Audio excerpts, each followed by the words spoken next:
로컬 매장이 디지털 시대에 살아남는 법 강의를 하게 된 은종성입니다.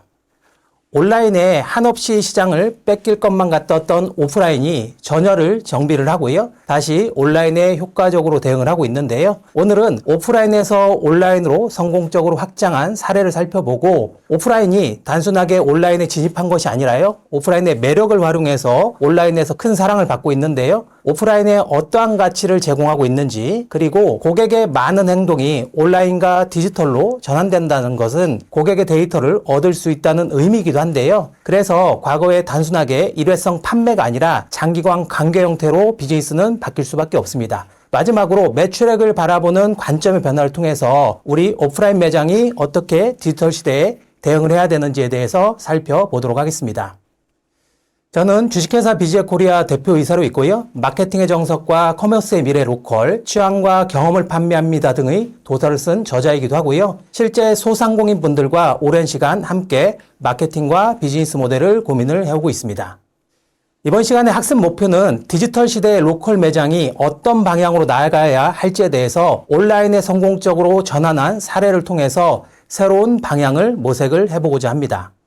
세부적인 내용으로 오프라인의 매력을 온라인으로 확장한 소상공인 매장을 살펴보도록 하고 소비자는 오프라인과 온라인을 구분하지 않습니다. 본인이 편한 대로 살아가는 것인데 온라인과 오프라인에서 최적화된 고객 경험을 제공하는 것이 무엇인지를 살펴보도록 하고요. 앞에 얘기해드렸지만 고객의 많은 행동이 디지털로 측정이 되면 일회성 거래가 아니라 장기간 관계 형태로 비즈니스는 바뀔 수 있기 때문에 매출을 바라보는 관점의 변화를 통해서 우리 매장이 어떻게 나아가야 하는지를 살펴보도록 하겠습니다. 첫 번째 주제는 오프라인에서 온라인으로 확장한 사례를 살펴보도록 할 건데요. 여러 가지 변수가 있습니다. 디지털은 코로나가 만든 게 아니고요. 원래 있었던 흐름인데 코로나를 기점으로 아주 빨리 디지털 전환이 이루어지고 있습니다. 먼저 외부 환경부터 살펴볼 필요가 있을 텐데요.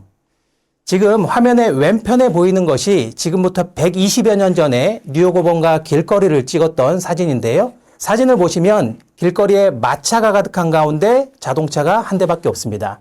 한번 상상을 해보세요. 이 영상을 보시는 분들이 120여 년 전에 미국 뉴욕에서 마차와 관련된 일을 하고 있었다라고 한번 상상해 보세요. 세상의 기득권을 내가 다 갖고 있는데 들어보지도 못했던 자동차가 튀어나와서 자동차를 하려고 합니다. 그러면 마차 그만하고 자동차 하실 수 있으시겠어요? 저는 쉽지 않습니다. 내가 평생 해오던 게 있었는데 그것을 뒤로하고 새로운 것을 쉽게 할 수 있겠어요? 쉽지 않은 일인데요. 그 오른쪽에 보는 화면은 그로부터 13년 후 사진입니다. 길거리에 자동차가 가득한 가운데 마차가 한 대밖에 없는데요. 세상을 지배했던 마차가 역사 속으로 사라졌는데 13년 걸렸습니다. 지금 100여 년 전 이야기를 하고 있는데요. 이 모습이 현재 대한민국 모습하고 아주 많이 닮아 있습니다. 핵심은 디지털입니다. 오프라인에서 그동안에 시간과 정보의 차이로 돈을 벌었던 사람들이 온라인으로 전환이 되면서요. 더 이상 시간과 정보로 돈을 벌기가 어려워지고 있습니다. 외부 환경을 먼저 살펴볼 필요가 있다고 말씀드렸는데 외부 환경이 중요한 이유는요. 정치는 시장의 규칙이기 때문에 중요합니다. 러시아와 우크라이나 전쟁처럼 외부 환경은 내가 컨트롤할 수 못하지만 이런 것들이 반드시 내 사업에 영향을 미치죠. 정치는 시장의 규칙에 해당하는 것이고요. 경제적 요인은 가치 사슬을 변동시킨다라고 표현을 하는데요. 대표적으로 우리가 쿠팡이나 네이버에서 무엇인가를 손쉽게 구매할 수 있게 되면서 과거의 제조업체가 총판, 도매, 소매 형태로 파는 형태들은 더 이상 의미가 없어지고 있고요. 제조가 직접 파는 형태들로 바뀌면서 중간 단계가 생략되는 이런 것들이 가치 사슬이 변동된다라고 말을 합니다. 세 번째, 사회적 요인은 시장의 수요 구조를 변화시키기 때문에 의미가 있는데요. 대표적인 것이 1인 가구입니다.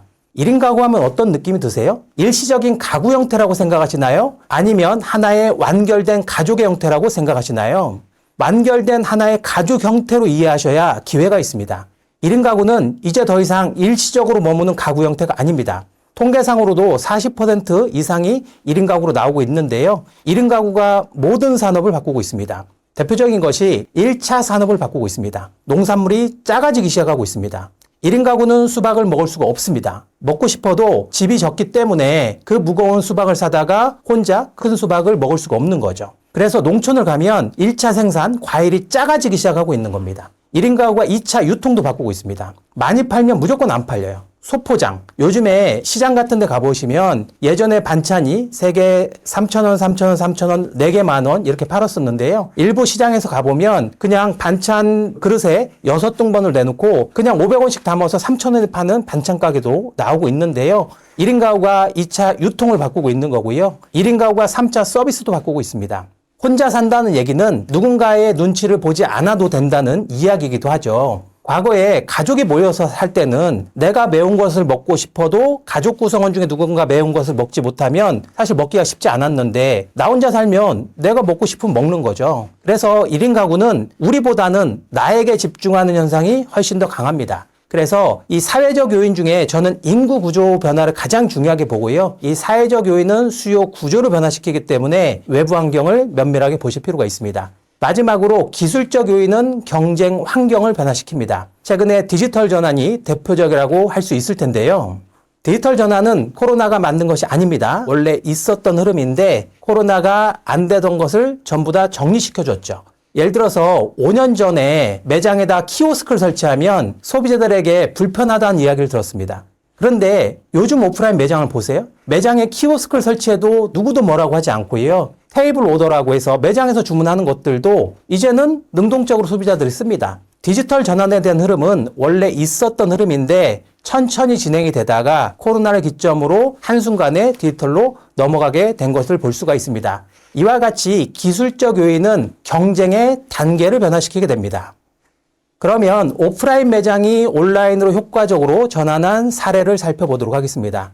첫 번째는 대전에 있는 태평소국밥이라는 오프라인의 국밥 전문점을 들 수가 있는데요. 장사가 원래 잘 되던 곳인데요. 코로나 시국에 상권에 손님들이 돌아다니지 않기 때문에 매장에서 판매하는 상품들을 스마트 스토어를 개설을 해서요. 즉석 제조 허가를 내서 매장에서 판매한 상품들을 냉동으로 얼려서 온라인에 지금 판매하고 있거든요.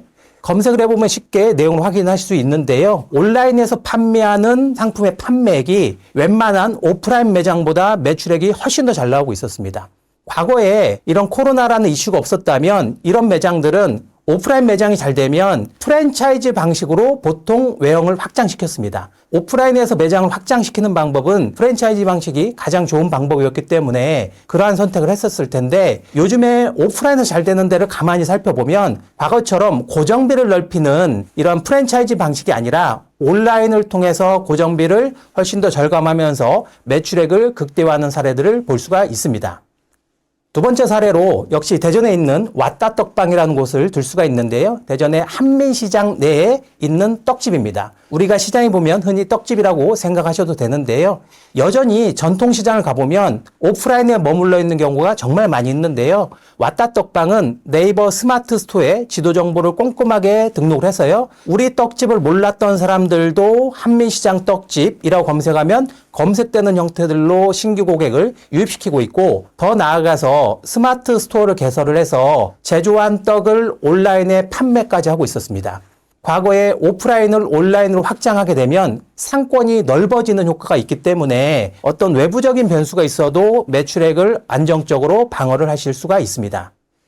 세 번째 사례는 용인에 있는 고기림 막국수라고 유명한 곳인데요. 재창업 사례로 알고 있고요. 회전율이 테이블에 손님이 바뀌는 것을 의미하죠. 이 영상을 보시는 우리 소상공인 분들은 하루에 테이블이 몇 번 정도 회전이 되시나요? 보통 3번, 4번 정도 나오면 그래도 선방했다라고 얘기하시는데 고기림 막국수는 언론에 보도된 내용을 참조해보면 하루 회전율이요? 30번이 나온다고 합니다. 점심때부터 저녁까지 고객이 한 테이블에 30번 바뀐다는 얘기니까요. 얼마나 잘 되겠어요? 그런데 결코 상권이 좋은 곳에 있지 않습니다. 버스 정류장에서 더 걸어서 들어가야 되는 약간 산골 쪽에 있는 건데 그럼에도 사람들이 찾아오는 이유는 네이버나 카카오의 지도정보 관리를 아주 잘 해놓고 있고요. 그리고 방문한 사람들이 꾸준하게 인스타그램 등에 리뷰를 올려주고 있는데 이유는 고기림 막국수 운영자분이 인스타그램과 페이스북 같은 데에서 커뮤니케이션을 아주 잘합니다. 주장만 하지 않고요. 신제품이 나오기 전에 꾸준하게 그 신제품이 나오는 과정들을 계속해서 이야기를 해줌으로써 소비자들이 기대감을 갖게 하는 거고요. 이러한 요인 때문인지 실제 대기업과 오뚜기와 밀키트 상품을 출시하기도 했고요. 이렇게 잘 되는 오프라인 매장을 가보면 예약 플랫폼을 잘 활용해서 고객이 기다리는 시간을 최소화하고 있다는 것을 알 수가 있습니다.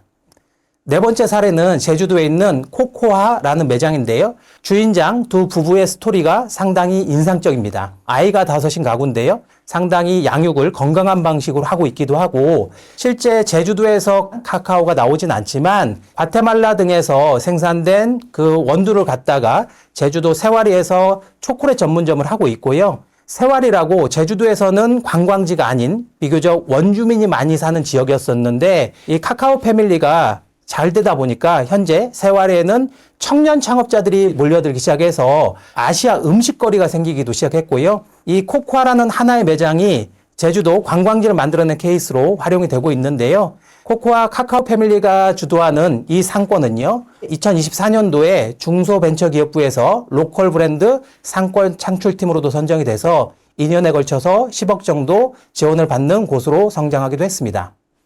다섯 번째 사례는 경상북도 칠곡군에 있는 무무흐스라는 곳인데요. 햄버거 전문점입니다. 햄버거는 보통 상권이 중요하다고 느끼잖아요. 그런데 군 단위인 칠곡군에 무무스라는 햄버거 전문점이 아주 큰 인기를 끌고 있는데요. 폐허로 버려진 마늘 공장을 수제 햄버거 매장으로 개조를 하고 있고, 특징인 것은 지역에서 생산된 흑마늘 진액이라든가 능이버섯 등 인근 농가의 친환경 채소와 토마토를 활용해서 햄버거를 만들고 있다는 게 특징이고요. 아무래도 군 단위이다 보니까 고령자가 많다는 점을 고려를 해서 나이가 많으신 분을 위해서 큰 글씨의 메뉴판을 준비해 놓고 있기도 하고요. 네이버 주문을 통해서 웨이팅을 최소화시키는 한편에 젊은 사람들이 소통하는 인스타그램에서 여러 가지 이벤트를 진행하고 있기도 하고요. 웨이팅이 긴 경우에는 인근 한옥마을을 산책을 하면 거기에서 스탬프를 찍어오면 음료를 할인해주는 형태들로 우리 매장에 온 손님들을 지역 상권으로 다시 내보내서 상권을 활성화시킨 사례라고 볼 수 있습니다. 지금까지 5개의 매장의 사례를 살펴봤는데요. 단순하게 오프라인 매장을 온라인에 연결시키는 게 아니라요. 오프라인이 갖고 있는 스토리를 극도화해서 온라인에서 경험하지 못하는 고객 경험과 스토리를 전달하고 있는 곳이라고 볼 수가 있습니다.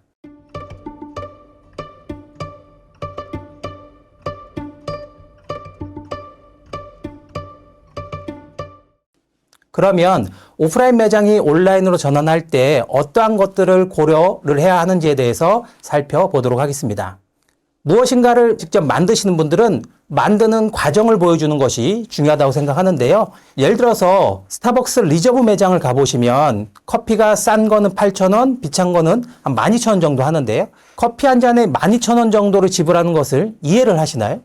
저는 개인적으로 이해하지 못했는데요. 제가 우연한 기회에 스타벅스 리저브 매장을 가본 적이 있었는데요. 원두가 한 6종 정도 되는데 저에게 선호하는 취향을 물어보고 없다고 하니까 저에게 원두를 추천해 주시고 커피를 내리는 과정을 옆에서 지켜봤는데 컵잔의 온도, 물의 온도까지 온도계로 정확하게 실측을 하시고 드립커피로 내리신 후에 저에게 이렇게 커피를 드시면 맛있습니다 라고 설명을 해주는데 제가 그때 어떤 생각을 했냐면요. 이것은 12,000원짜리 커피가 아니라 이들은 맛있는 커피에 대한 경험을 팔고 있구나 이런 생각을 했었습니다. 그래서 무엇인가 생산하시는 분들은 생산하는 과정을 보여주는 것이 가치를 높이는 방법이고요. 반면에 직접 생산하지 않고 유통하시는 분이 있죠. 가져다가 파시는 분들, 이런 분들은 유통의 본연의 가치는 상품을 제한하는 겁니다. 상품 제한이라는 것이 어떤 의미냐면요. 동네에 있는 과일 가게를 살펴보면 한 바구니에 사과 한 바구니를 넣고 판매합니다. 그러면 사과가 비싸다 싸다라고 평가를 할 수 있죠. 네이버나 쿠팡에서 쉽게 가격을 확인해 볼 수 있을 테니까요. 단순하게 기존에 많이 매입해서 소분 판매하는 유통은 더 이상 선택받기 어렵습니다. 그러면 유통은 어떻게 해야 될까요? 유통의 본연의 가치는 상품 제한력입니다. 다시 과일 가게로 설명해 드려보면 한 바구니에 사과만 넣고 파는 게 아니라요. 한 바구니에다가 사과 하나, 배 하나, 토마토 하나, 바나나 하나, 각기 다른 여러 가지의 과일을 섞어서 상품을 제한을 하면 가격 비교를 할 수가 없습니다. 그리고 생산자는 이렇게 다른 상품과 섞을 수가 없거든요. 유통은 단순하게 시간과 정보 차이로 돈을 버는 게 아니라요. 상품을 제한했을 때 선택을 받을 수가 있는 것입니다. 이어서 우리 매장의 이야기와 스토리를 만드는 것도 필요할 텐데요. 제가 질문을 하나 드려보도록 하겠습니다. 하늘에서 내리는 눈이 녹으면 뭐가 될까요? 넌센스인데요. 눈이 녹으면 물이 되기도 하고요. 눈이 녹으면 봄이 되기도 합니다. 누군가가 듣기에는 말장난일 수 있는데요. 장미꽃 한 송이 1,000원입니다. 가 잘 팔릴까요? 사랑 한 숭이에 1,000원입니다가 잘 팔릴까요? 감성이 논리를 이깁니다. 우리께 이렇게나 좋아요 라는 것도 중요하긴 하지만요. 사실 모든 제품이 다 상향 평준화되어 있기 때문에 우리 제품이 기능적으로 좋다는 이유만으로 선택받기는 어렵습니다. 그래서 우리 매장 혹은 만든 사람의 이야기를 스토리로 제시를 해보실 필요가 있을 텐데요. 다시 질문을 하나 드려보도록 하겠습니다. 내돈내산한다고 하잖아요. 나를 위해서 내가 돈 벌어서 의자를 산다라고 한번 생각을 해보세요. 가격으로 얼마까지 가능하세요? 10만 원, 20만 원 가능하신가요? 이야기를 하나 들려드려 보겠습니다. 덴마크 브랜드 프리츠 한센은 이런 이야기를 합니다. 덴마크 사람들은 첫 월급을 타면 가장 비싼 의자를 산다고 합니다. 왜냐하면 의자는 우리가 하루 동안 앉아서 지내는 머뭅에 대한 장소이기 때문에 어떠한 의자에 앉아있느냐에 따라서 개인의 행복이 결정될 수 있다라고 이야기를 하는데요. 제가 지금 이야기를 들려드렸는데 아까 처음 생각했던 것보다 의자 가격이 높아지셨나요? 낮아지셨나요? 이것이 이야기가 주는 힘이거든요. 그래서 우리께 이렇게나 좋아요 라고 주장하는 것도 필요하긴 하지만 이 제품을 둘러싼 여러 가지 스토리를 만드는 것이 우리 제품과 서비스를 차별화하는 방법이라고 할 수 있습니다. 우리 매장에 차별화된 이야기와 스토리를 찾았다면 나만 알고 있는 게 아니라요. 적극적으로 고객이 알 수 있게 해야 됩니다. 저는 이런 것을 내부 광고라고 부르는데요. 외부에 있으면 외부 광고고요. 간판은 밖에 있으면 외부 광고죠. 매장 안에 하는 광고는 내부 광고인데요. 내부 광고를 잘하시면 객단가가 커지고요. 만족도가 훨씬 더 높아집니다.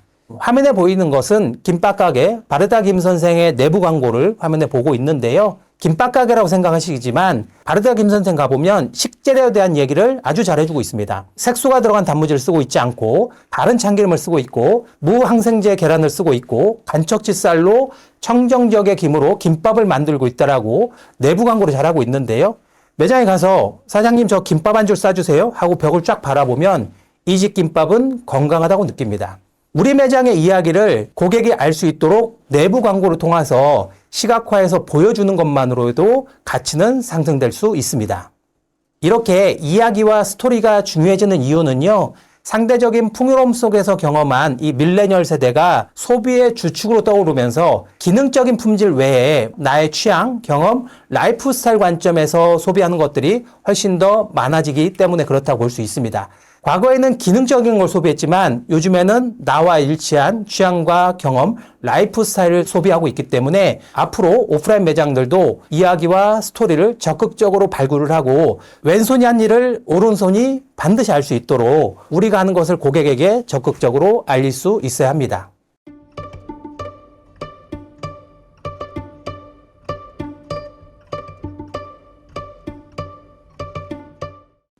세 번째 주제는 매출액을 바라보는 시각의 변화가 필요합니다.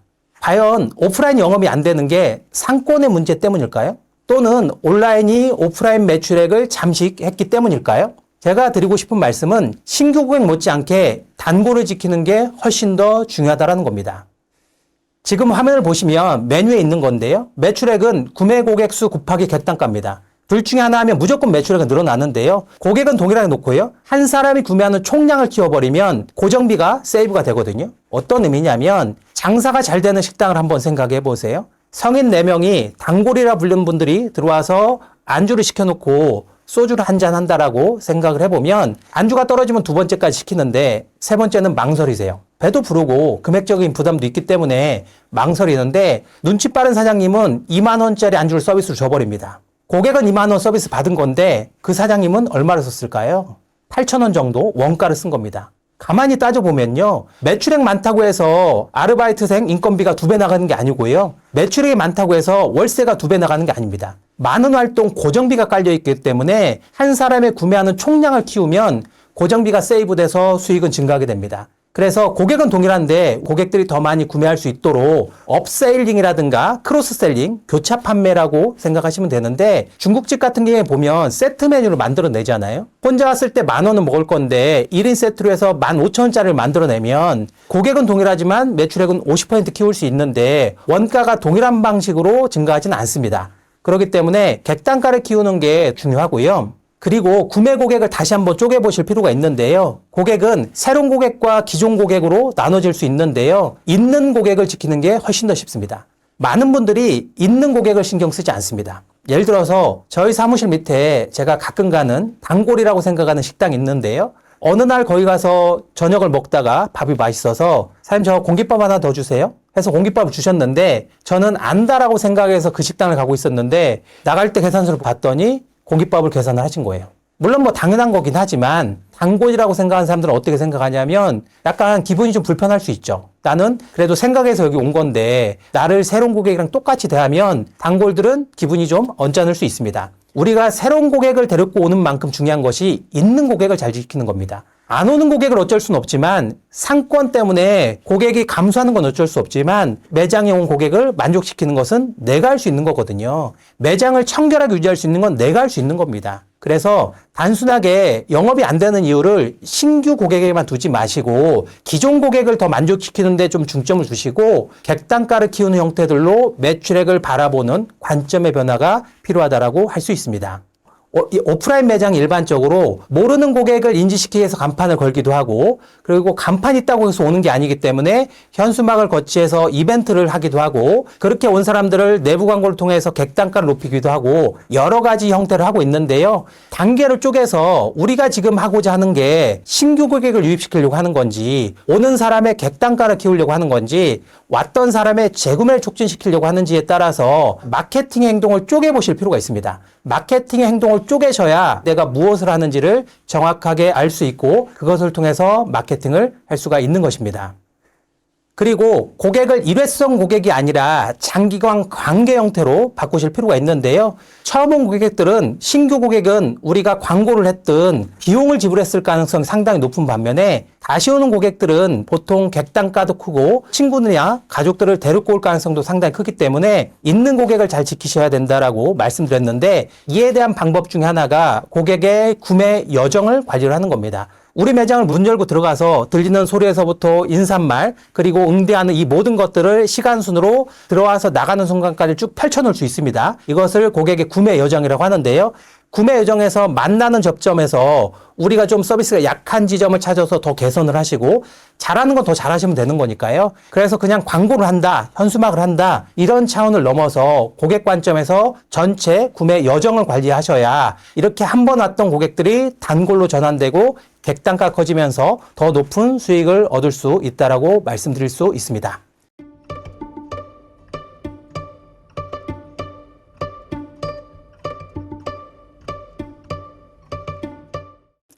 로컬 매장이 디지털 시대에 살아남는 법 관련해서 질의를 몇 가지 갖고 왔는데요. 첫 번째 이런 질문을 하신 분들이 있더라고요.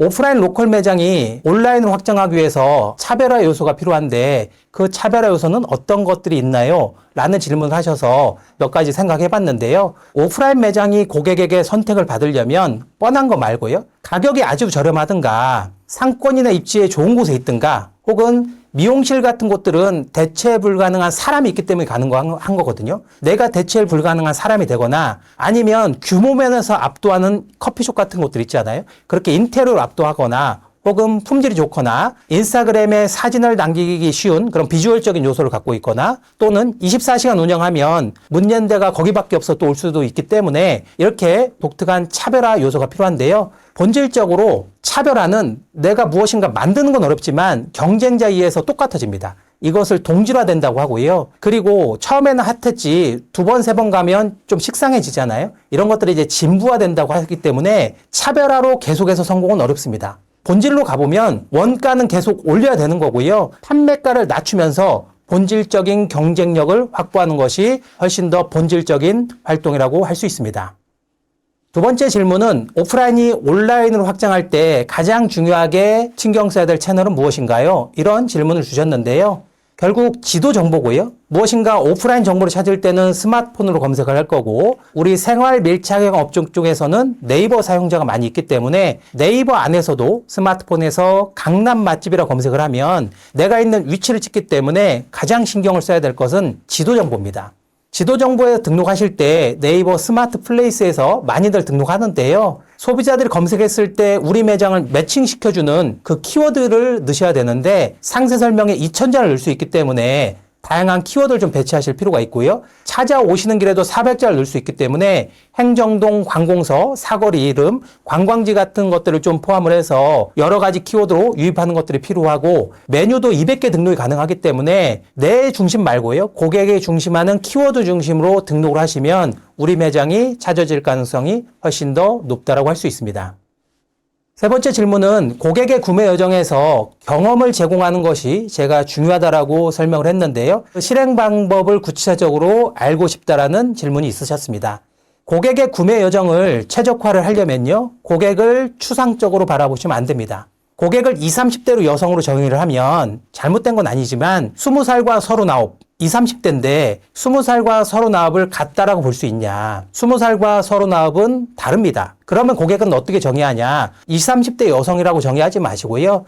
저희 고객은 서울에 사는 35세 김수영 씨입니다. 결혼한 지 3년 됐고 맞벌이를 하고 있고 딸이 하나 있고 이와 같이 특정 고객을 구체적으로 정의해서 내가 다른 사람은 몰라도 내가 당신을 설득한다 라는 마음으로 뾰족하게 정의를 해서 고객 경험을 설계하는 게 중요합니다. 이런 것들을 심리학에 썼던 페르소나라고 하는데요. 페르소나는 심리학 용어고요. 인격의 가면 이런 뜻을 갖고 있습니다. 고객 경험을 최적화하려면 고객이 구체적으로 정의돼야 되고요. 그 방법론이 페르소나라고 말씀드릴 수 있습니다. 페르소나를 정확하게 정의하고 이 사람을 만나서 인터뷰를 하는 과정을 통해서 고객의 구매 여정을 찾아내시면 그 구매 여정에서 최적화된 고객 경험을 제공할 수가 있습니다. 네, 이번 시간에는 로컬 매장이 디지털 시대에 살아남는 법에 대해서 살펴봤습니다. 저는 오프라인이 나름의 경쟁력이 있다고 봅니다. 과거처럼 오프라인과 온라인을 별개로 보지 마시고 내 사업을 효과적으로 확장할 수 있는 채널로서 온라인을 적극적으로 활용을 하셨으면 좋겠습니다. 감사합니다.